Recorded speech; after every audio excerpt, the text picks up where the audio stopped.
Control flares up yet again. Control. Control.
Control flare.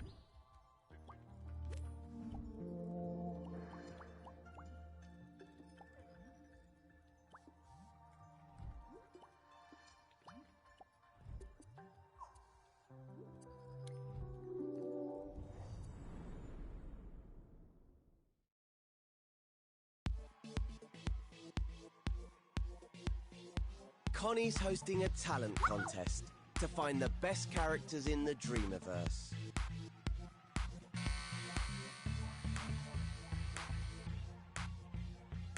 But she's a no-nonsense judge, and none of these candidates are up to scratch.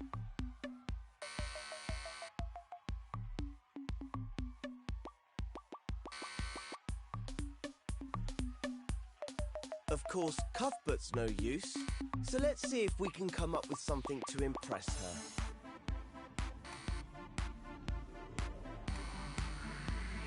Head into the dressing room, also known as edit mode, to get started.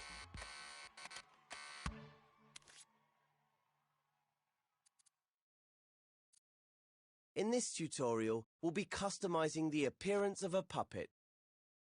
So we'll need a blank canvas to start. Go to the Assembly menu and open the Gadgets menu. Now open the Gameplay Gear menu. In here, find the Blank Puppet Deluxe. The deluxe version is the perfect starting point for making characters. Select it with X and a blue mannequin will appear on your imp. It has built-in features like jump and possession animations, which the basic version doesn't have. Connie won't be impressed by a basic puppet, so make sure you select the right one. Stamp the deluxe puppet in the scene with R2 or X. Get its feet roughly on the floor, but make sure they aren't intersecting with it. Then press the circle button to unequip the puppet from your imp. If you need to, you can grab and adjust the puppet with R2. In the next step, we'll start exploring the puppet's inner workings.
The puppet might look simple, but it's quite a complex gadget.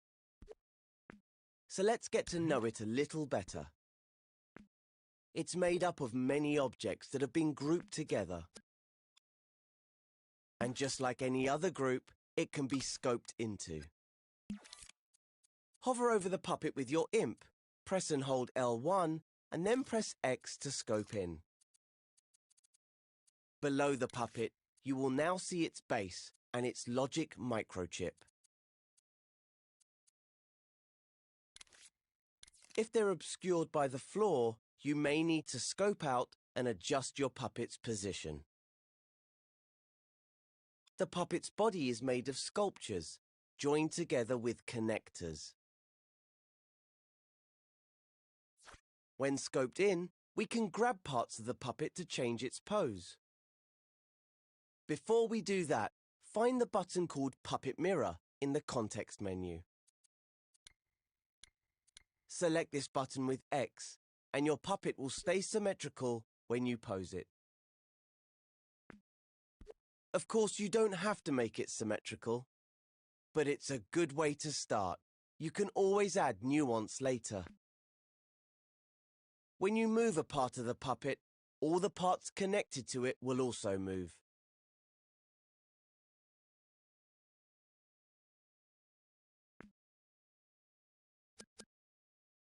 The root of the puppet is the pelvis, and every other part is connected in a hierarchy from there. For example, moving the upper arm will move the lower arm and the hand as well. But if you move the pelvis, the whole puppet will move. Its feet will try to stay in contact with the floor. So if you lower the pelvis, the puppet's knees will bend. You can also rotate parts by grabbing them with L2.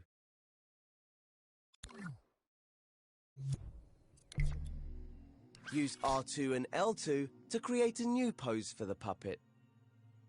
Changing the pose can be a great starting point for a character.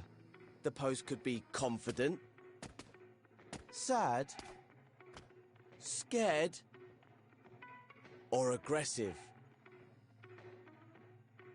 Don't forget, you can undo any changes with the left directional button if you make a mistake. Use the grab cam to adjust your pose from different angles. Just hold R1 over the puppet to activate it. When you've finished posing your puppet, move on to the next step.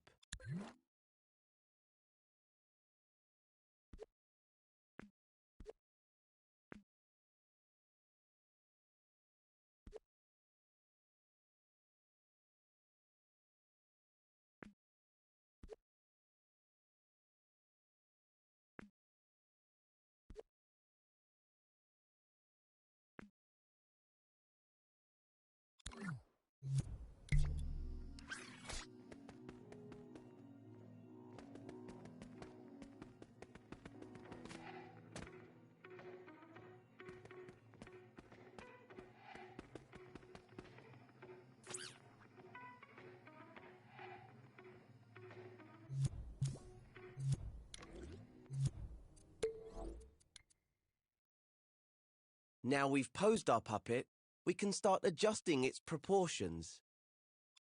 To do that, we're going to use the stretch tool. Go to the Assembly menu, then open the Tools menu. Select the stretch tool. It's the one that looks like a double-ended arrow. The stretch tool works like the move tool in a lot of ways. But with the stretch tool, you can move parts of the puppet beyond the limits of the connectors. Try grabbing and moving the puppet's head. Notice the way the neck elongates and shortens. Now try it on the hands. This changes the length of the upper and lower arm. Some body parts respond differently to the stretch tool. For instance, if you move the upper arms, the shoulders will broaden and the chest will expand. You can also scale parts of the puppet using the up and down directional buttons. I'd only recommend doing this to the puppet's extremities though, the head, hands and feet. Puppets are delicate contraptions, and extreme scaling and stretching can make them behave unexpectedly. But if anything does go skew-whiff, just undo it using the left directional button. If you know how to use sculpt mode, you could try scoping into the individual body parts to change their shape. You can find a whole tutorial on sculpting in the art tutorials. Have a play around with stretching and scaling and see what you can create. Try making the puppet more cartoony or turn it into a monster. Test out your puppet in play mode to see it in motion.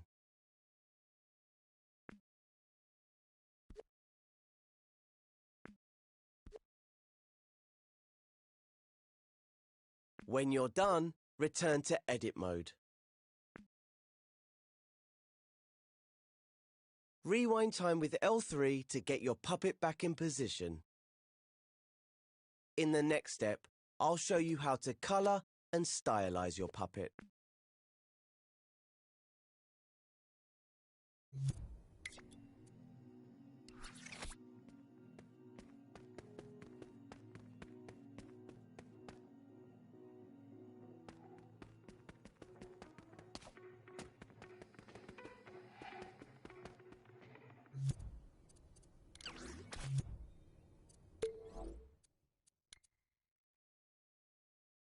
Another way of customizing your puppet's appearance is by changing its color. We can do this by tinting it in coat mode. If you've played my tutorial on coat, style and effects, you'll already know how to do this. In the assembly menu, go to the modes menu and enter coat mode. In the coat mode menu, open the colors menu and select a color for your puppet.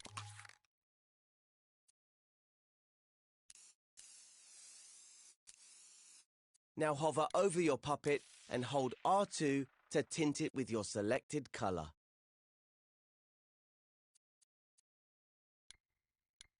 The longer you hold R2, the stronger the tint will become. If you want your puppet to be multicolored, simply scope into the puppet. Select a different color from the colors menu. Hover your imp over a part of the puppet you want to tint. How about the head? Now, when you press and hold R2, just that part of the puppet will be tinted. You can also use the tools in style mode and effects mode. Try using style mode to change the texture of your puppet.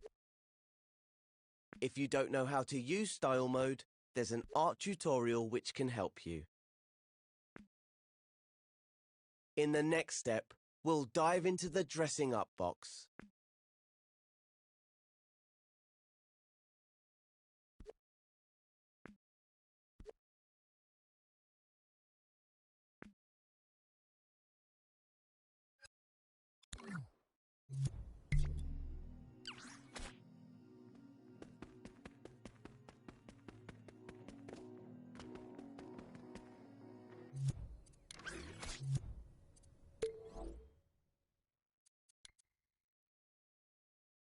One of the simplest ways to customize a puppet is by adding accessories.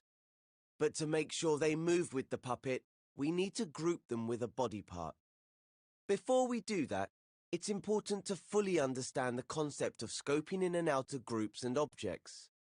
If you've played part 4 of the Start Dreaming tutorials, then you'll already know a thing or two about using groups.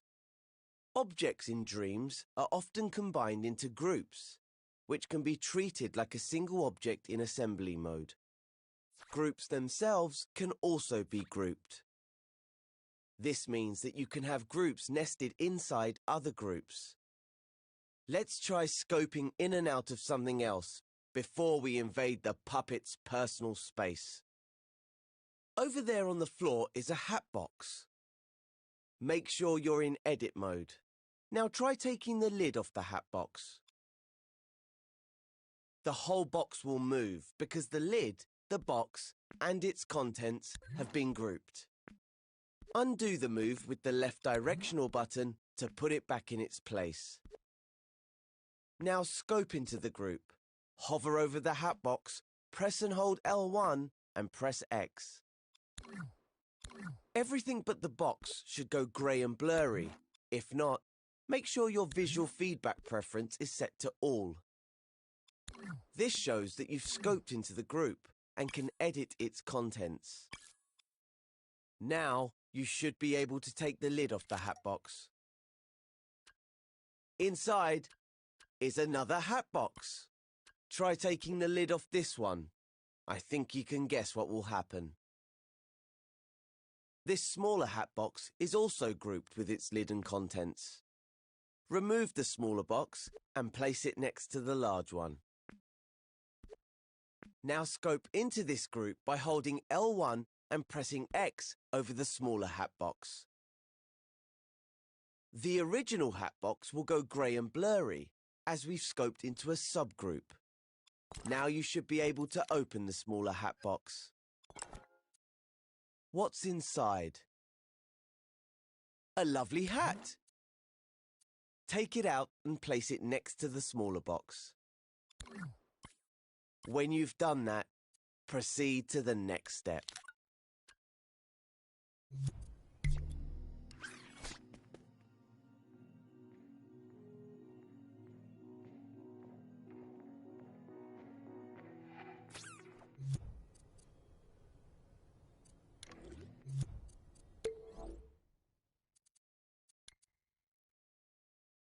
Now that we've taken the hat out of the box, let's try putting it on our puppet. First, we need to scope out of this group. To do that, simply hold L1 and press circle. That takes us back into the large hat box group. Now scope out again into the main scene by holding L1 and pressing circle. Pick up the hat. We seem to have a bit of a problem here. The hat is still inside the nested groups, even though it's outside the hat box. When you scope in and out, only you and your imp are moving in and out of objects or groups. Unless you're carrying something with you. Scope back into the large hat box group, and then into the smaller hat box group to get the hat. Now grab and hold the hat with R2 and scope out of both groups with L1 and circle while holding the hat. If you've done it correctly, you should be back in the main scene. With a hat you can now move independently of the boxes. That's because scoping in and out of a group whilst holding an object adds or removes it from that group. Hurrah! Now we can put it on the puppet. Grab the hat, hover over the puppet, then hold L1 and press X to scope into the puppet with the hat. Now scope into the puppet's head while still holding the hat. This is a shortcut for grouping two objects if you're already grabbing one of them. Simply grab an object and scope into another object to group them automatically without having to select them. The same way that scoping into a group while holding an object adds it to the group. Now that it's in a group with the head, place the hat where you want it. Remember to check it from different angles using the grab cam to make sure it's in position.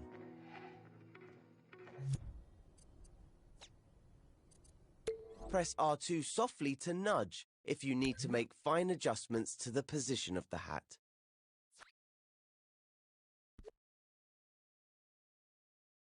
Before you move on, you should try out the puppet to see it walk around with its new accessory. Switch to play mode, possess it with R2, and take it for a wander. Nice. When you're ready to continue, go back to edit mode. Going to play mode and back to edit mode will scope you out of any groups. Remember to rewind time with L3 to get your puppet back in position. Then go to the next step.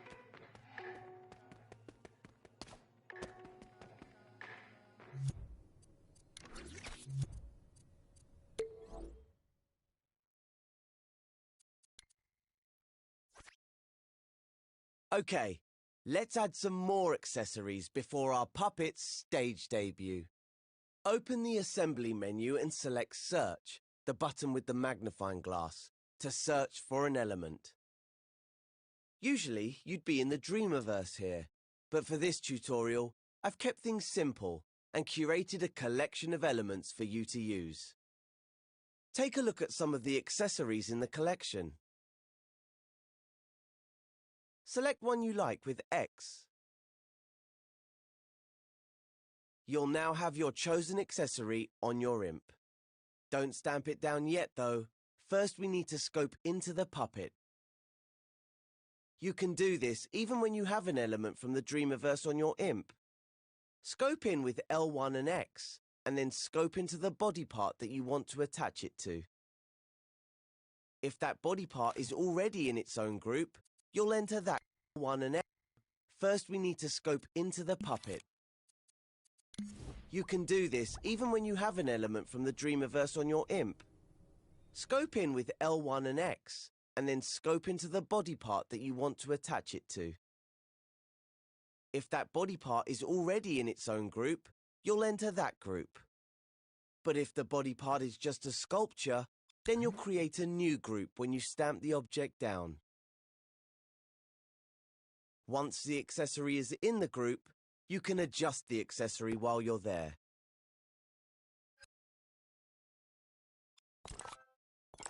Try adding some more accessories from the collection.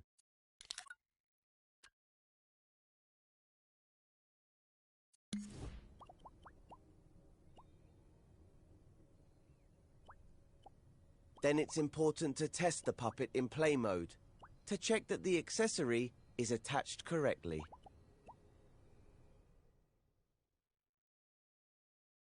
Here's another very important tip. If you ever want to remove an accessory, whatever you do, don't ungroup the body part. If you do that, you'll delete that group's connection to the puppet. And without the connector, your puppet's limbs will start falling off when you go into play mode. And nobody wants that. Instead, scope into the group containing the body part and the accessory. Then either delete the accessory or grab it and scope out. If there's only one object left in the group, it'll automatically ungroup, and the connector will remain safely connected to the remaining object. Play around with the things you've learned in this tutorial and have fun making a character. When you're happy, select the star podium from the tutorial collection and stamp it down in the outline that we've put in the scene for you. Then head back into play mode, jump onto the podium, and see what Connie thinks of your creation.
Hi, I'm Mark, Creative Director of Media Molecule, and I'm going to present a simple masterclass that will hopefully help you use some of what you've learned so far and turn that into an entire game. I'm going to be focusing on a remix of the Dreamiverse Dash game. That means take a copy of something, mess around with it, which is always a really good way to learn. I will be reiterating some of the basics that you may have already learnt, but basics make for strong foundations, and strong foundations make for strong structures. Yes. So, first of all, try playing the game, get familiar with it, and when you get past the finish line, we'll dive in and start tinkering.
Okay, let's start by making sure we feel comfortable navigating the space.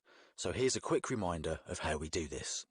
If you feel you're already a master at camera controls, then you can skip this step.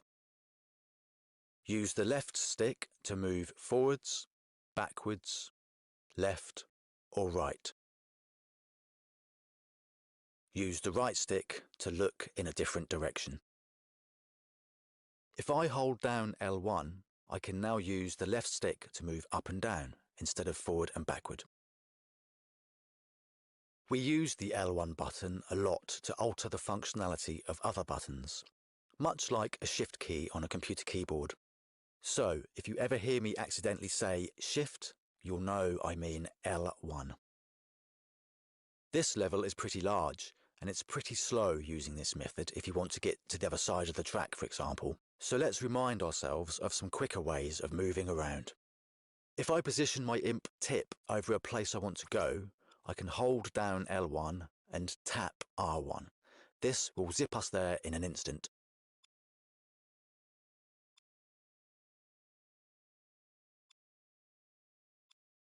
Finally, another useful method is to position your imp tip over a place you want to go to, just like before, except this time hold R1, which will lock your imp onto whatever you are hovering over. You can now use the left stick to zoom in and out and the right stick to orbit around the point you grabbed. Using this method, you can also use the motion sensor in your controller by physically moving the whole thing to orbit around the point you grabbed. This is a very nice method once you get used to it. Have a go. It's worth spending time with these techniques until you feel comfortable moving around. When you feel you're getting the hang of it, click the big arrow and we'll do the next step.